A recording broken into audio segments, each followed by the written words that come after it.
നമസ്കാരം. CPM ഭരണകൂടം കള്ളക്കേസിൽ കുടുക്കി വളരെ ക്രൂരമായി വേട്ടയാടിയാൽ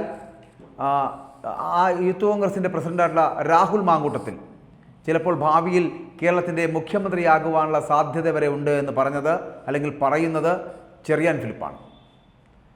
35 വർഷം മുൻപ് ബംഗാളിൽ CPM ഭരണത്തിൽ നിഷ്ഠൂരമായ പോലീസ് വേട്ടയ്ക്കും ഒപ്പം തന്നെ അന്നത്തെ ഗുണ്ടാ ആക്രമണത്തിനും ഇരയായിട്ടുള്ള അന്നത്തെ യൂത്ത് കോൺഗ്രസിൻ്റെ പ്രസിഡന്റ്, ആ പ്രസിഡന്റാണ് ഇന്നത്തെ മുഖ്യമന്ത്രി മമതാ ബാനർജി.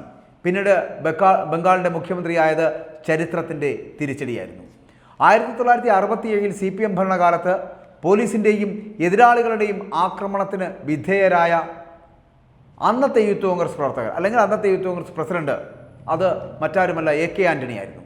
KSUവിൻ്റെ പ്രസിഡന്റ് ഉമ്മൻചാണ്ടിയായിരുന്നു. ഈ AK ആൻ്റണിയും ഉമ്മൻചാണ്ടിയും കേരളത്തിൻ്റെ മുഖ്യമന്ത്രിമാർ ആയവരാണ്.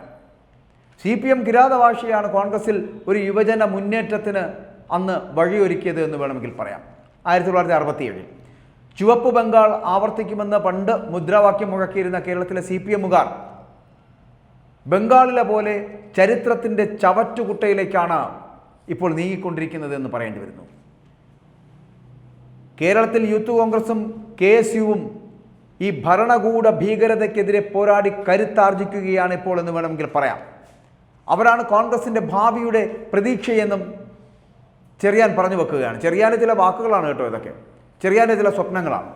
അങ്ങനെ പറഞ്ഞൊഴിയാനും കഴിയില്ല. കാരണം CPMൻ്റെ കിരാത വേട്ടയ്ക്ക് മുമ്പിൽ കുരുങ്ങിപ്പോയവനാണ് രാഹുൽ മാങ്കൂട്ടത്തിൽ.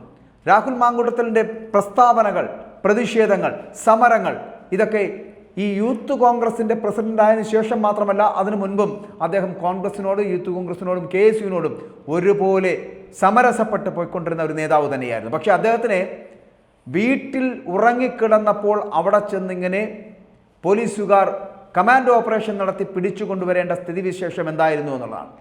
ഒരു കൊലപാതകിയോട് കാണിക്കുന്ന രീതിയിലാണ് രാഹുൽ മാങ്കൂട്ടത്തിൽ എന്ന് പറയപ്പെടുന്ന ഒരു യുവജന നേതാവിനെ യൂത്ത് കോൺഗ്രസിൻ്റെ പ്രസിഡന്റിനെ അറസ്റ്റ് ചെയ്യുന്നത്. അത്രയ്ക്കും വലിയ തെറ്റ് അദ്ദേഹം ചെയ്തു എന്നാണ് ആദ്യം CPMും ഒപ്പം CPM നയിക്കുന്ന ആഭ്യന്തര വകുപ്പിലെ പോലീസുകാരും ആ പോലീസ് ഏമാന്മാരും മനസ്സിലാക്കേണ്ടത്. എന്തായാലും പോലീസുകാർ കളിച്ച കളിയിലൂടെ അല്ലെങ്കിൽ CPM ഒരുക്കി വെച്ചു കൊടുത്ത അല്ലെങ്കിൽ പിണറായി വിജയൻ തന്നെ നയിച്ച, പിണറായി വിജയൻ തന്നെ പറഞ്ഞതുകൊണ്ട് അറസ്റ്റ് ചെയ്യപ്പെട്ട രാഹുൽ മാങ്കൂട്ടത്തിന് ഇപ്പോൾ ഇമേജ് വർദ്ധിച്ചിരിക്കുന്നു.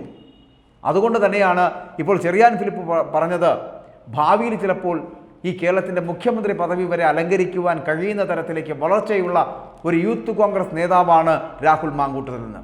ചിലപ്പോൾ അത് സത്യമായേക്കാം, അല്ലാതിരിക്കാം.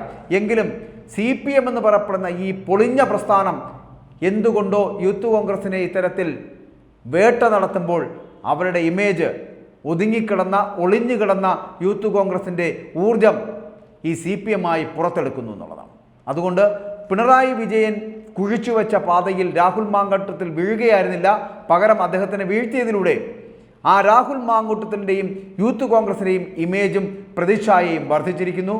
ഭാവിയിൽ ചിലപ്പോൾ മുഖ്യമന്ത്രി ആയേക്കാം എന്നൊക്കെ പറയുന്നത് നടക്കുമെങ്കിൽ നടക്കട്ടെ, ഇല്ലെങ്കിലും CPM എന്ന് പറയപ്പെടുന്ന പ്രസ്ഥാനം തകരാൻ പോകുന്നു എന്നുള്ളതിൻ്റെ സൂചനകളാണ് ഈ വരുന്നത്.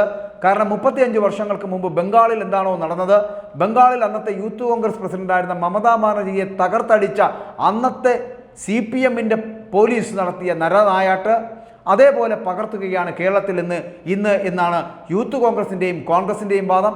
അത് യാഥാർത്ഥ്യമാകുമോ എന്നുള്ളത് കണ്ടറിയാം. ചിലപ്പോൾ CPM എന്ന് പറയപ്പെടുന്ന പ്രസ്ഥാനം തന്നെ ഇനി ഉണ്ടാകില്ല എന്നുള്ളതിൻ്റെ സൂചനകളാണ് ഈ വരുന്നത്.